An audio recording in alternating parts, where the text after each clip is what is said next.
until last night. Good morning, Senator. Thanks for being here on KCMO.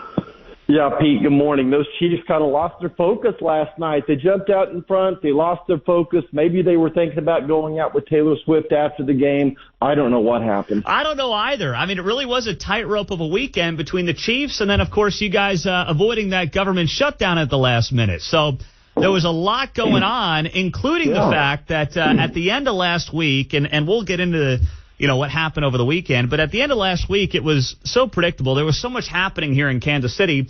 But the Kansas City Star, for 12 hours at least, their lead story was, they mask it as news, but it was really a hit piece on you and your commentary on federal employees ahead of the government shutdown, where you said, well, we all have to sacrifice.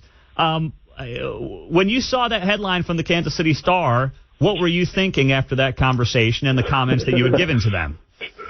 Well, Pete, I don't read the Kansas City Star like many of my friends, but my staff shared how the quote they took out of context. Look, when you know that you're doing a good job, that you're over the target when the Kansas City Star does a hit piece on you.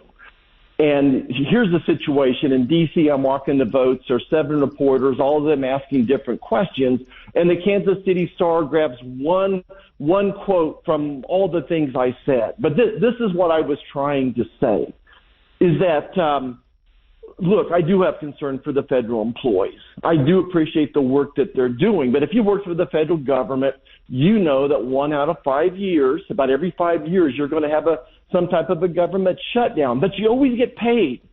So basically you get a free vacation. So you're going to go home, not work, and they're going to pay you for it. Very seldom do they miss any paycheck. Sometimes it's 3 to 4 weeks late, but usually they don't miss a paycheck. They get a couple of weeks of vacation, and that's not fair. And by the way, I'm very frustrated in D.C. Only 1 out of 4 federal offices are the people back working in office. 3 out of 4 are working from home.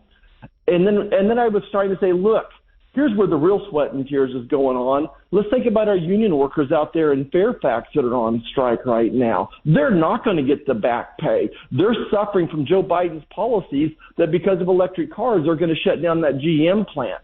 So they missed the whole point. And by the way, we do have to be patriots. There is going to be pain. The biggest concern that I have for the future of your children and my grandchildren is this national debt.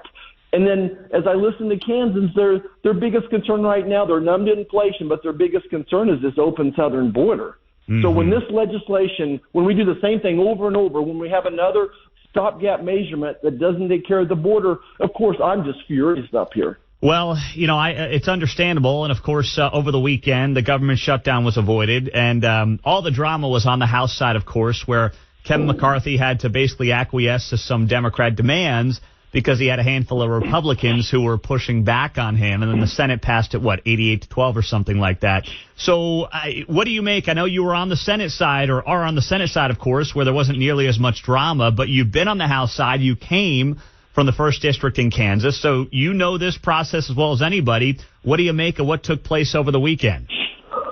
Well, here we are. So Sunday, it was an emergency. The government's going to shut down, but the government votes to give us 45 days till Thanksgiving to fix this. And what does the Senate do? The Senate's only going to have this in session 1 day out of the next 2 weeks. So here we're supposed to be working on passing these budgets one at a time, and they're going to do some nominations this week. So just remember, this is what the swamp wants. They want these omnibuses. They want these continuing resolutions. It allows them to, in the dark of night, to sneak more things, more bridges to nowhere into these budgets, as opposed to going through a process where we bring each one of these the appropriations buckets to the floor one at a time and make the committee members defend all the different pet projects they've got in it. So I couldn't be more frustrated. We're being set up to do the same thing at Thanksgiving. They'll do another stopgap measurement till Christmas, and they'll use those calendars against us. But in fairness, I mean, Republicans under President Trump voted for multiple omnibus bills, right? Oh. So how does this end? Oh, you're right. I'm blaming all leadership. I'm blaming leaderships the Speaker of the House. I'm blaming the leader of the Senate. I'm blaming the White House. Let's start off. The law requires the president submit a budget by the first Monday in February. Biden was a month late, and so was Trump, and so was Biden. So was Biden as well. So, that's why, tomorrow night I'm meeting with Mike Lee and Rick Scott and Ted Cruz and Eric Schmidt and Josh Hawley and some other people to say we're not even following our own laws up here when it comes to this budget process. We need some type of a stick. We need a stick to make us stick to that budget. And I've got one more point here, Pete. You know this. But what we're dealing with is 1/3 of the federal budget. We only get to vote on 1/3 of the federal budget.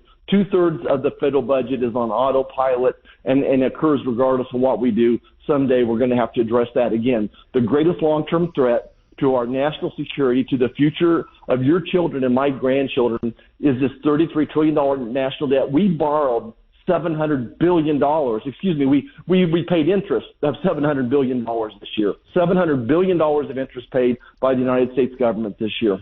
Well, though, that 2/3 includes things like Social Security, which has become, in many ways, the third rail of the nation's politics, and neither party wants to touch. So is it kind of like we're yelling into the clouds when no one's actually going to touch or wants to touch or address the 2/3? Well, it's a good point. I think that Medicaid is probably the third rail that we can touch. That we have 7 million healthy American men out there between the ages of 25 and 45 that are not working because we're paying them more to stay at home than to go to work. I came to D.C. to protect Social Security, Medicare, to keep them solvent.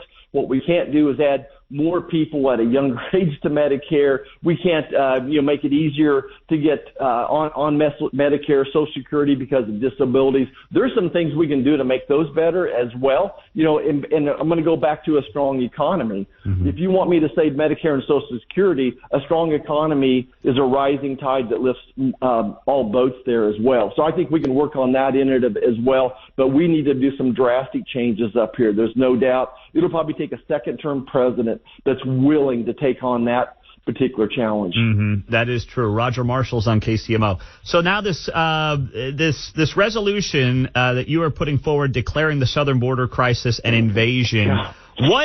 What does that accomplish that is noticeable if it were to get through to Kansas? What does it do?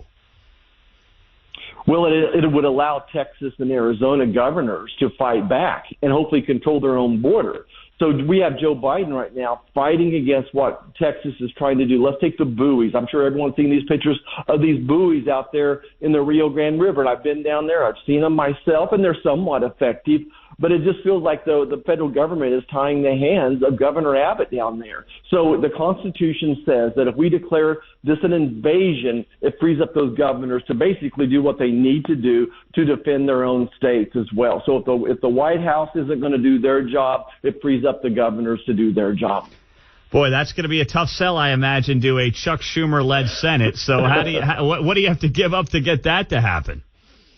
Well, I realize it's going to be an uphill battle, but I think you try to give Governor Abbott some street credit up here and say that we're applauding you, that we're pushing back every sense we can. But I think where the real action's coming, I've said that I will not vote for any more stopgap measures unless we secure our border. So this is just one more leverage that I can use to put pressure on the White House. Joe Biden says that we have a good economy. Joe Biden says our border is secure. Joe Biden thinks that the majority of Americans want to fund Ukraine, but he's wrong.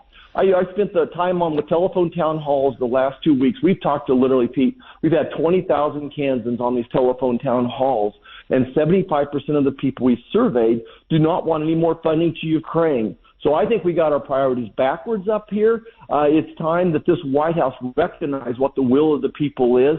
And by the way, November 2024 is getting closer. Well, it's funny you mentioned that town hall. I didn't get the voicemail, but my wife, she goes, I got a voicemail from Roger Marshall. Well, it was, I say, why is the senator calling you? Well, it was your town hall voicemail. So don't worry, it's all good. But I know that tens of thousands of Kansans are tuning into those. We appreciate you doing those, Senator, and keep up the great work. We'll talk to you